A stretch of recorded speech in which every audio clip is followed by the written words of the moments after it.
sa kabila ng pinagdadaanan ng ating mahal na ina, nananatili siyang matatag.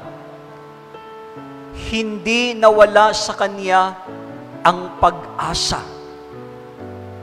Nakikita niya ang liwanag sa gitna ng dilim.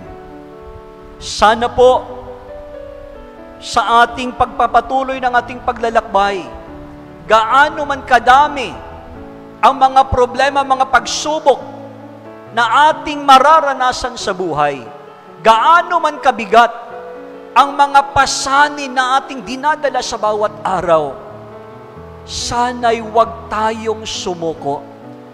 Sana'y patuloy tayong manalig sa ating Panginoong Diyos.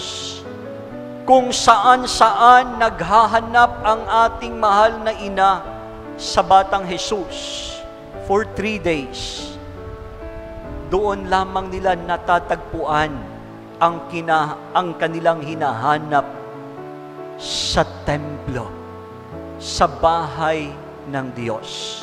Sana'y tayong lahat ay sama-samang makarating sa kaharian ng Diyos. Amen.